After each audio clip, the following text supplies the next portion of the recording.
Hey everyone, welcome to FF Squared, where we combine fantasy football with future finances. And with my co host Jesse and I, we're here to welcome Heather, our first guest on the finance side. Heather, tell everyone a little bit about yourself. My name is Heather Mayo. I'm originally from Louisiana, but I currently live in Oaxaca, Mexico. I've been traveling and living more so internationally since 2015, and now we're in Mexico living. Yeah, and I think Heather is sort of living her version of the rich life, which we covered a couple episodes back, where a finance author by the name of Ramit Sethi has a book out, and he talks about spending money is not a bad thing. You don't need to save to be rich. You just need to spend on things that you like. And I think Heather, you kind of sort of are living that right now, and that's where we're excited to have you on. But before we get any further, we have to play our disclaimer. Please note that the information provided in this podcast is for educational, entertainment, and informational purposes only. It should not be considered as financial advice, and we strongly recommend that you consult with a licensed financial advisor or professional before making any financial decisions based on the information provided in this podcast. Well, that's out of the way. We're happy to have you on, Heather, and kind of lead us to how leading up to you and your family deciding to sort of living the expat life. What were the decisions? What were some of the internal struggles that you had to overcome? So leading up to it, let's see, I was actually in the hospital having our second child, my daughter, and it was like a couple of days after she was born, my husband bought the plane tickets for the first time for us to go to South America, to Ecuador, to visit some friends. And prior to us going there, we had always wanted to go somewhere else to live, to help out different congregations in our ministry work. But it was always just to me like an idea, like maybe this would never even happen, but it was great to talk about. And when he bought those plane tickets, I kind of went into panic mode, like, oh no, this is really going to happen. And now we have two kids and an infant nonetheless. But anyway, so she was 4 months old the first time we went to South America, and we stayed for 2 weeks visiting our friends, and we fell in love. And it was just about, I don't know, 6 or 7 months later that we went back again. And at the time, you could only stay for 3 months on your passport in Ecuador, and we stayed the full 3 months. And it was during that time that we knew that we wanted to enrich our lives and our kids' lives, and we wanted to be there more permanently. But it took almost 3 years to get into a financial position with my husband's business to be able to go more permanently. So it was around the end of 2019, September, October, that we applied for temporary residency to Ecuador. We got it and we went back, and we were there until April of 2022. But so, yeah, I mean, it took a lot to get to that point, but there's been no regrets. Yeah, and so you hit on it a little bit. It took you about 3 years to get your finances there, right? And when we had this episode with, I think Tim was our guest then, and I think we all listed our, things we would love to spend money on, and travel was on everyone's list. But what you guys did, kind of bought the ticket, went there, fell in love with the place, and then you started planning for it. A lot of people don't do that, right? They get caught up in their day to day. They don't set this goal that says 3 years from now, I want to be able to live in Europe for a year or South America for a year. How did having that goal help you plan your finances? Well, anytime you have a goal and you have it written out and you can see it, it makes it that much more achievable. And to know that we wanted our kids to experience other cultures, other ways of life. Um, we have learned so much even about ourselves living in other countries. So to know that that was the end result, was to enrich our lives and the lives of our children, that pushed us to reach that goal. And so, like I said, I mean, my husband's business had to get into a position where he could work it remotely. So he does a lot of the computer work, the phone work, but he has people go and do a lot of the physical work for him now. We also Airbnb our house that's in Louisiana. So we have that income coming in. I'm a travel agent, so I have that for us. We do various things to support ourselves. I mean, you do have to keep in mind the financial aspect of it. I mean, just for example, a year ago when we came to Mexico, it was like $1 was 20 pesos almost. And now today it's like 17 pesos to $1. So you definitely do have to plan for those type of situations. Yeah, I mean that last point is something we definitely want to entertain in our future episodes. It's the deflationary aspect of the U.S. dollar, but we won't get into the nitty gritty today about that. But let's put Jesse on the spot. Let's say 3 years from now, you want to take your little girl and say move to Ecuador. Mhm. What kind of questions would you have? What kind of planning would you start doing? Well, for us, it would be like, is it even feasible? Is that something we can realistically get to with that goal that we set? Because it's funny that you mentioned going to South America and like Mexico, places like that. That's a place me and my wife want to retire at when we were older. Just go live in Mexico, realistically. So we're in that stage of life where it's like, how feasible is that goal for us? What steps do we need to get to? And my wife is her long-term plan. She works for Starbucks, is to basically be in the corporate aspect of it to the point where she can live and basically go do the remote lifestyle, kind of like what you're doing. And that's kind of what we're pushing our goal to. So we're slowly chipping away at this goal and trying to hit that goal. And ideally, one day we want to get there, but it's still kind of in that distant perspective where we're like, oh yeah, we can't just do it in 6 months. Like we would love to do that, but no, it's definitely a long-term goal. So we have a ways to go with it. Yeah, definitely. And I think a lot of people don't realize is in America, you're working till you're 60, 63, right? When you can retire on Social Security. Yeah. Um, and one of the reasons I wanted to have this interview was I came across an article that showed how much it takes of US dollars to retire in America versus everywhere else. And Heather, you touched upon that a little bit. Um, I guess how has your view on money changed as you have spent time in South America and Mexico? I mean, the big obvious one is that your money goes a lot further being other places, but a good starting point. How we even found Ecuador or this city in Mexico is that speaking of people who are retired, we watched a lot of YouTubers who were retiring and they were looking for places to go that was safe, that was economical, and so that their money would go the furthest. And so we just started watching where they were going, and we had kind of picked a few places, and where we're at now was one of them. And same was Cuenca, Ecuador. It's one of the top 5 places people go to retire, or it was. You might want to check me on that. But yeah, I mean, just got to research. Yeah, and I mean, there's loads and loads of resources now with social media and the internet, and you got people, live streaming their experiences and whatnot.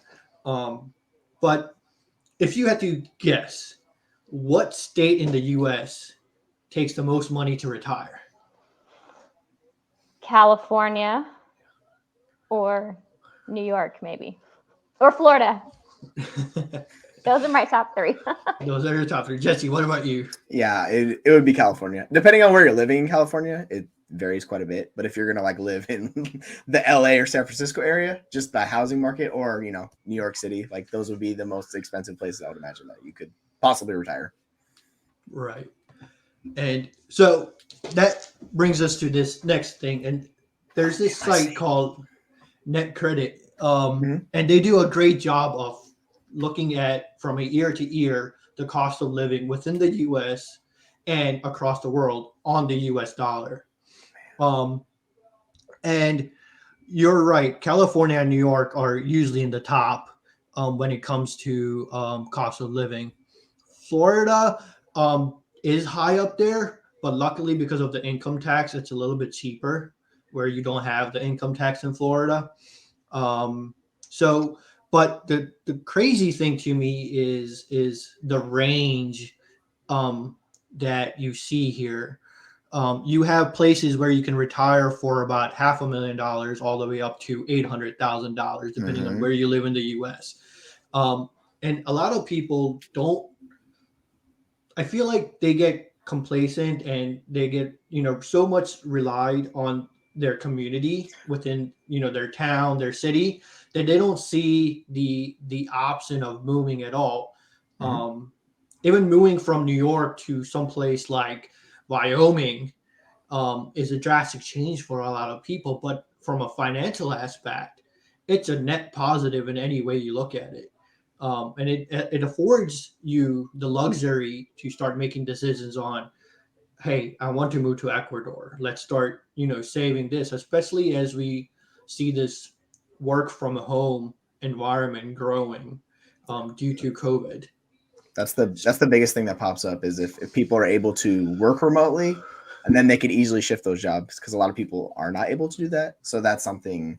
If you're able to work remotely, you're able to take advantage. Like look at Hawaii. Like Hawaii is massively expensive, which totally makes sense because everything's imported, right? And I didn't even Right. think about that. And then I saw the map and I was like, oh yeah, Hawaii. Forgot about that. Duh. Same. And interesting enough, some states actually pay you to move there because they need people to work. The Yep. one that comes to mind is Alaska, obviously for obvious reasons.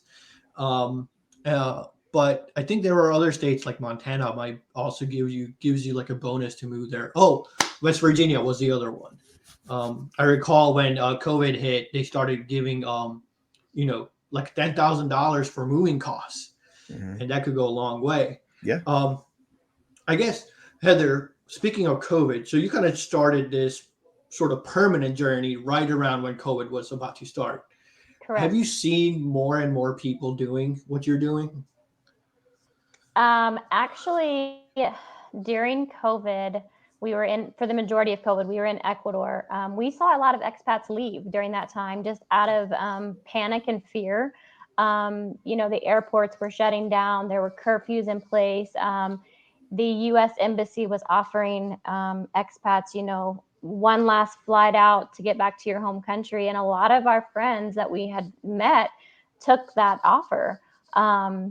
Now that COVID is over, I definitely, in my travel business, I've seen way more people wanting to travel, and that's been reflective in passport processing times. They're like at a record high to renew passports and to get a brand new one. I think right now, well, when I looked a few weeks ago, it was 10 to 13 weeks processing time. And so a lot more people are wanting to travel right now. But when COVID first happened, I kind of saw different. I saw people wanting to leave where they were living abroad. Oh, that's interesting. I don't think I would have made that connection intuitively, but it makes sense. Fear kind of drives a lot of people. Yep. Yeah, they didn't want to feel like they were stuck. I mean, the world pretty much shut down, and with when a lot of people who are retired live other places, they have kids and grandkids back in their home country, and the thought of not seeing them or being able to get to them, or maybe themselves getting sick and needing help and they wouldn't have anyone to come help them, those were kind of decisions people had to make. Yeah, that happened to my wife's family. They have family who lived in China in the time of when COVID happened, and they literally felt like they were stuck because they couldn't travel anywhere. So they were just like, we don't know what to do, and we don't know what the future is going to hold. So it was this whole 6-month window of just pretty chaotic situation for them. Yeah, I guess that is a very scary part of living abroad. If something like that happens, unfortunately, COVID was a global incident, but there have been incidents where it's more regional in the world. So Heather, since you've lived in the U.S., now you have seen your kids growing in Ecuador and Mexico. If you had to pick, would you retire back in the U.S. or would you retire in another country? We said we don't want to go back to the US unless we have to. If we're right there with you. If we could do that, we would dip immediately. And there's things other than my family being there. There's so many more pros to being elsewhere. I feel safer actually in both Mexico and Ecuador than I do in Louisiana. It's beautiful scenery. I mean, not saying that there's not beautiful places in the U.S. because there are, but to me, there's just more to the world than your state in the United States or even just the U.S. in general. The world is huge, and if I could have just one person travel abroad to experience it, not even just to go live, but if you can just go for 2 weeks, 3 weeks, and just grow as a person and let your kids experience other things, then my job's done. Yeah, and you bring up a good point where you talk about safety, right? So interesting story. I had a conversation with my older sister this week, and she has a 2-year daughter, and she works at Boeing. So she was telling me how she was telling a coworker of hers that there was a shooting at like a Walmart or some store near her town, and she just randomly kind of made the statement that I feel like I should just take my daughter and move to India, because she actually spent her first 6 years, or sorry, up until 5th grade in India with our grandparents, and then she went back to India for college. So she's had that experience. But the funny thing is, her manager happened to hear that and said, I actually have a 6-month project that I need someone to go to Bangalore, India for. So that's how she's going to Bangalore, India, starting this August for 6 Nice. months.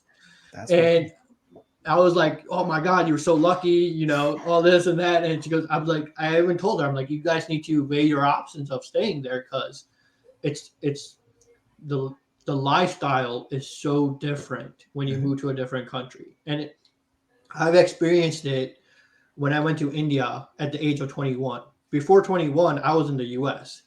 And when I went there, I was shocked. Like, there was a driver, there was a maid, there was a cook. I didn't lift a finger at all in the town we were at. And I'm not saying that, I want to be posh and like have a maid, have a cook. It's just the economics of the dollar versus, the other currency affords you the level To do of those comfort things, yeah. Yeah, absolutely. Exactly. And it might not be for everyone, but I would 100% agree that it's worth like checking out and seeing if that's something you want to do, because it like broadens your horizons. Stuff you didn't realize until you're there experiencing it firsthand. It really opens up your eyes to a whole different world. Right. Okay. So, question for both of you. What country or what region of the world would you want to retire? Ooh, you've already told you this. For me, it's Mexico, but realistically, it's anywhere that's sunny, nice. You have access to the water. You get to relax. You kind of just get to live in your own little area. So I'm pretty open. Like, I would go to Africa if we wanted to. Like, I could do that in Australia. There's a lot of places I can go to and do that. So my wife loves Mexico, so Mexico's our choice. But I'm pretty open, honestly. Same. What I about would you? be open. We prefer, mild weather. We love being in the mountains, both in Cuenca, Ecuador, and here in Oaxaca. We have mountains, and then the beach is not too many hours away. So it has to have pretty scenery for us, but not too hot and not too cold. And it's got to be somewhere that our money, stretches. Yeah, that's a very important part too. Yes. Yeah. Yeah, and I think my choice currently, and I, as I travel, I'll expand. But right now would be the Mediterranean, right on the sea somewhere like Greece or Spain or Portugal. The scenery there is so nice. Right. So, if you had to guess, each one of you, what is the most expensive country for a U.S. person to retire, and what's the least expensive country? I'm testing your geography here. That's gonna be tough. You mean outside of the U.S.? Like, is the U.S. involved? That's gonna be tough. U.S. isn't the expensivest or the lowest. Okay, I'm racking my brain into like the least expensive countries, and I don't think I'm gonna be able to guess it because there's so many countries. Least expensive, maybe like it's gonna be like some small country, Venezuela or Colombia or one of those places. Yeah, that makes sense. Yeah, I don't know. All right. We'll let you off the hook. So the cheapest country, and this was taken from data in 2022, was Pakistan. Um, Venezuela was a great guess, Heather, because of the current uh, deflation in their currency they've had. But Pakistan is also up there in the value of their currency trickling down. And they don't have any kind of sort of gross domestic product in the future as well. Um, and I think I believe the expensivest one is Singapore, um, Interesting. which is very interesting because Mhm. it's in the southeast, but Singapore has kind of created its own little jurisdiction. I can't say that.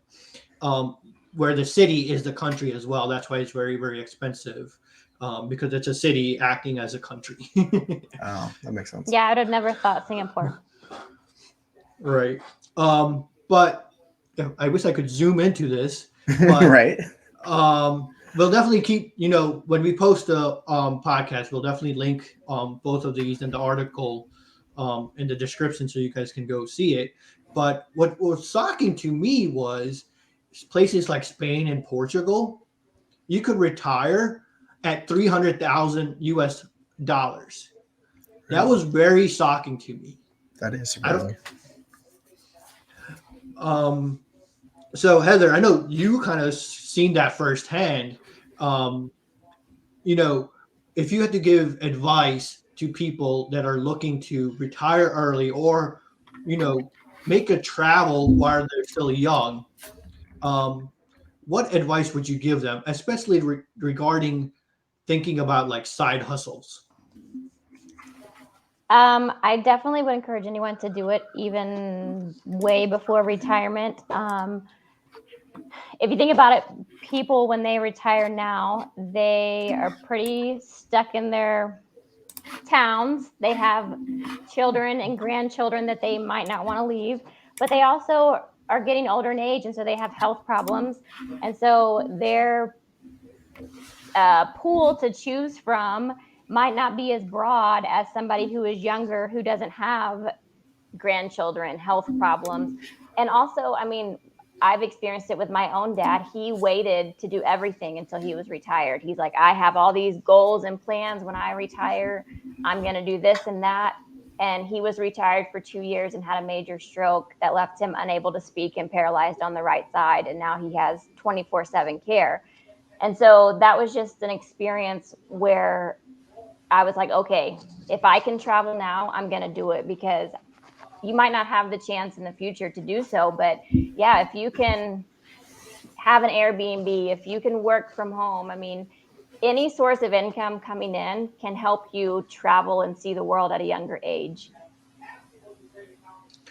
Right. And so speaking to that, I think you bring up a great point. A lot of folks, wait till they're in their late 50s to travel, but they forget that because they're working so much to reach their retirement and trying to live a lifestyle in the US, the amount of stress they're putting onto themselves is causing those health issues when they're retiring. Mhm. Um, but being able to find ways to save, find side hustles like a side business or a rental business that can supplement you when you do travel when you're early is I think it's lost on a lot of folks in the U.S. Um, They're living the but American dream. They want to keep up with the Joneses. Everybody's got the big Mhm. house and the newest car, and that's what their money's going towards. Yep. so speaking of the living the American dream, what do you think? How does that differ from the dreams of people in like Ecuador and Mexico? The people that we have come across and made relationships with, both in Ecuador and Mexico, they are some of the happiest, most content people, and they live much simpler lives. Like you can go to a park. This was one of the first things that we noticed.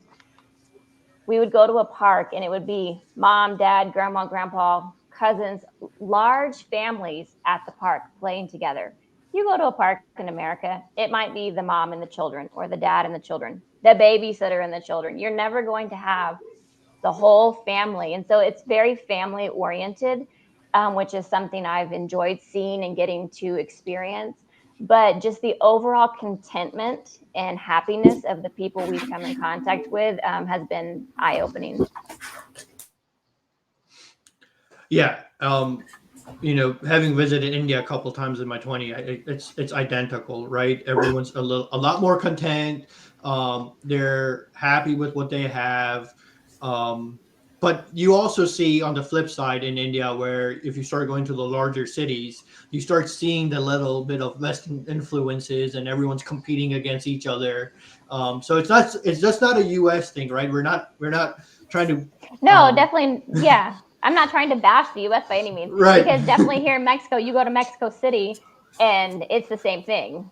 So Exactly. And one of the things I've also noticed is like the Midwest in the U.S. If you want to start kind of living a little bit less paycheck to paycheck, Yeah. if you go from the coast to the Midwest, it's a whole different type of living situation. Yeah, you just like for instance in Washington, if you go across the mountains and you go to Eastern Washington, it's a completely different lifestyle. It's very similar to the Midwest because I've been in the Midwest a few times, but it's just like smaller towns, and then there's these big little giant towns that pop up, but like it's just people living a completely different lifestyle than they are in Seattle or Bellevue or places like that.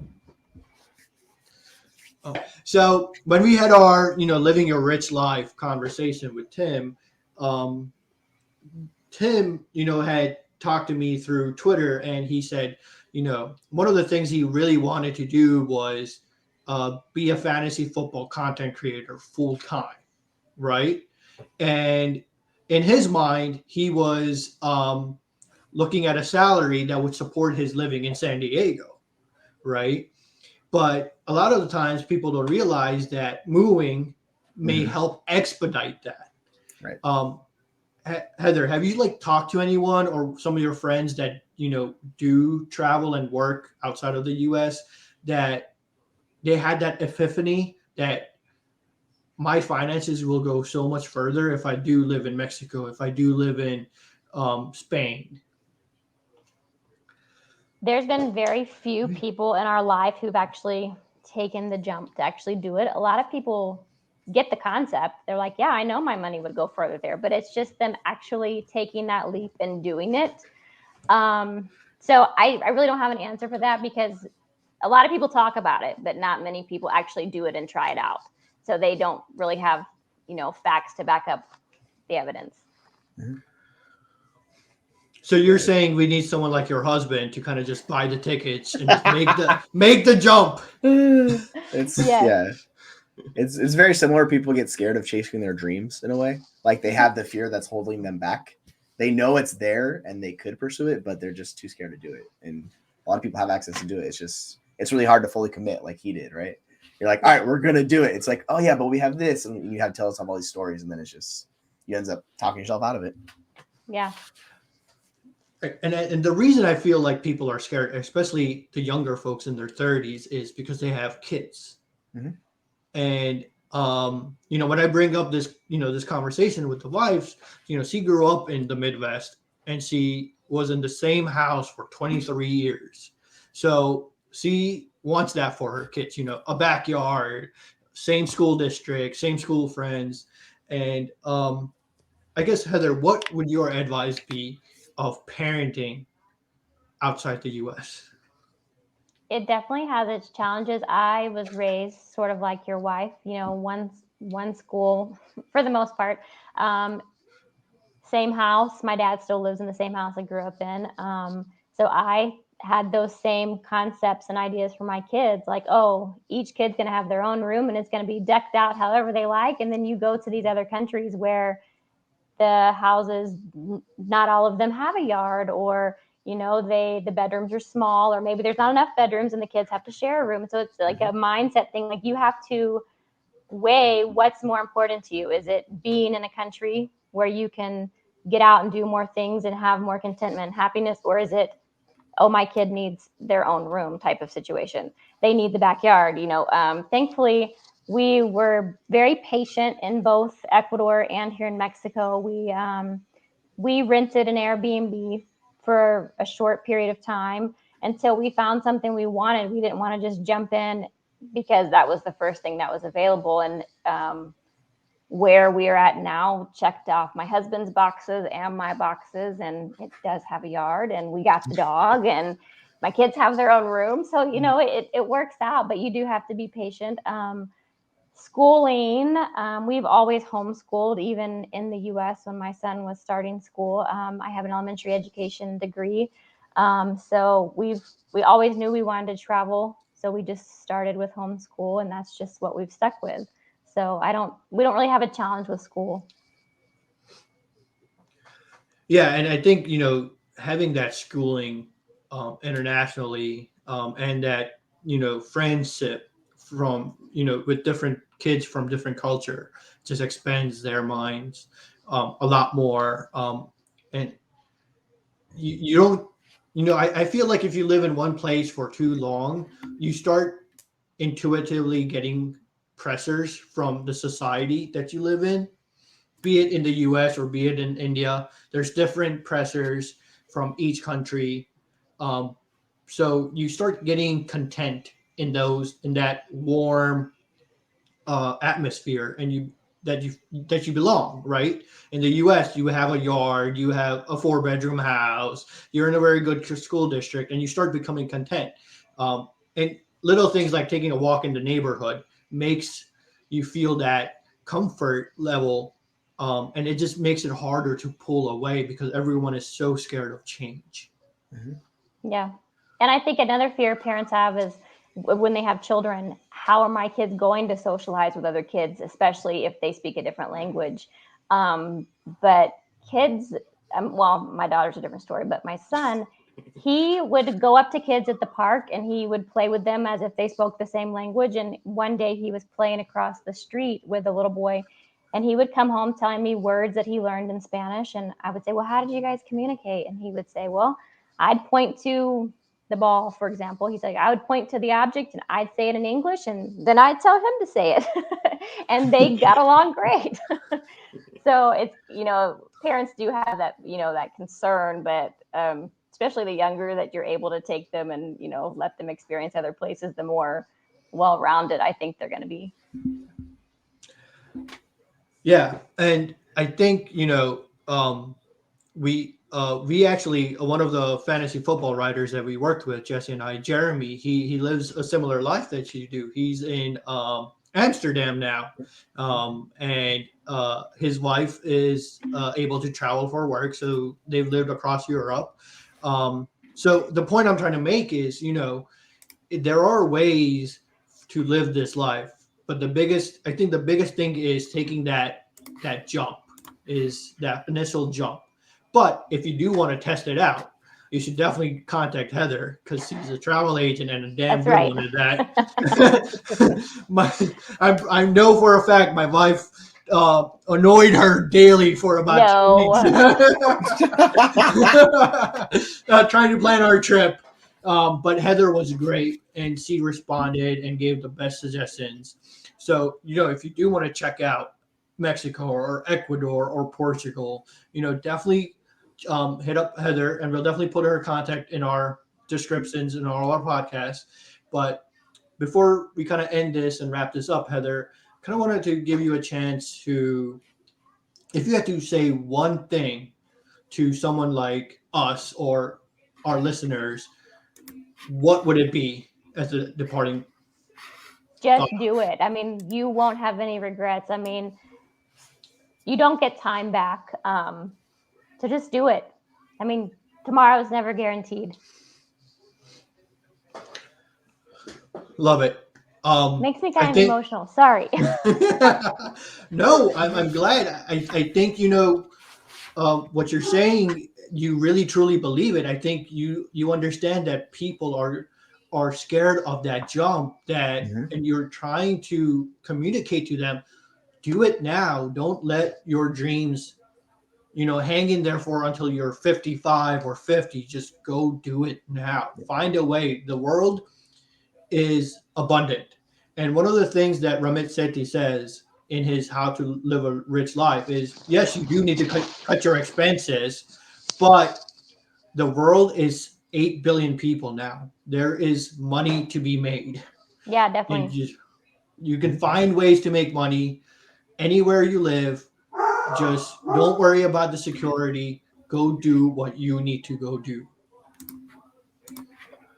Well, with that, I hope everyone enjoyed this episode, and I hope it at least, you know, excites you to go travel. And if you do plan on traveling, definitely hit our friend up, Heather. She's great at planning trips, and she has lots of connections.